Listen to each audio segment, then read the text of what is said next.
Great Scott. Great Scott. Great Scott.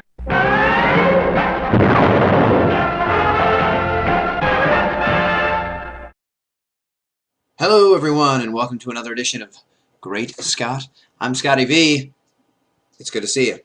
So, it marks about a year since I began doing the Great Scott segments for our Speeding Bulletin on the homepage. And how fitting is it that at the same time as my year anniversary comes up for Great Scott, the first year in the life of Smallville's Clark Kent as Superman is going to hit newsstands in April. Bryan Q. Miller, a writer for the television show for a good many years, is going to take on the writing duties in the book, and he's going to be joined by Renee Perez, who will be drawing the interiors. We're also going to see Gary Frank on the newsstand covers, and the book's going to be initially released digitally and then collected in a graphic novel type format a few months later. The interesting thing about this is that we're finally going to see our version of Tom Welling in the Superman suit as Clark Kent and as Superman, which we never did get to see on the television show. So, fans of the show, or sometimes fair weather fans of the show like myself, will finally get to see some of what we were missing when we watched the show for 10 seasons. The interesting thing about the show, too, is that Clark, of course, never flew until the very, very final episode. And it was a big, exciting moment when he took out Darkseid by using flight, who was in the guise of Lionel Luthor. And in the book, of course, we will see Clark in his full Superman regalia, wearing the suit, flying around, having all of his powers, and fighting a plethora of enemies, and meeting up with old and new friends alike.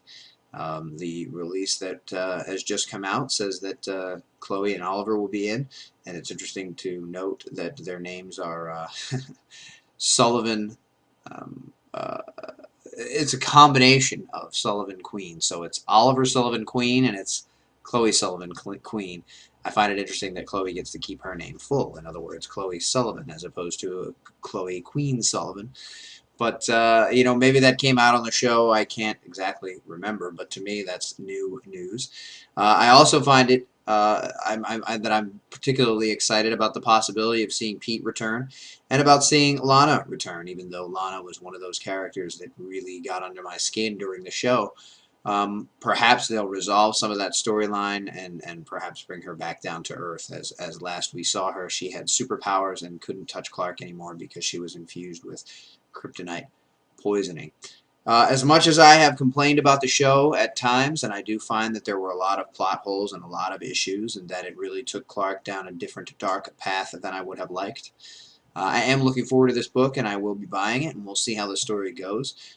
This may be what some fans of Superman and as fans of Tom Welling as Clark Kent on Smallville were looking for many, many years. Now, we didn't want it right away, but it would have been nice to see a little more development and possibly him in the uniform. That wasn't my biggest pet peeve, as you all know. If you go back a few months on YouTube or in the archives here at the Superman homepage, you will see many of my issues with the show, and most of them did not pertain to the fact that he didn't fly or didn't wear the uniform. But I'm looking forward to this book. I'm sure many of you here are as well. Feel free to send me your opinions, your thoughts, and we'll talk again soon. My name is Scotty V. Thanks for watching, everybody, and remember, always look at the cat.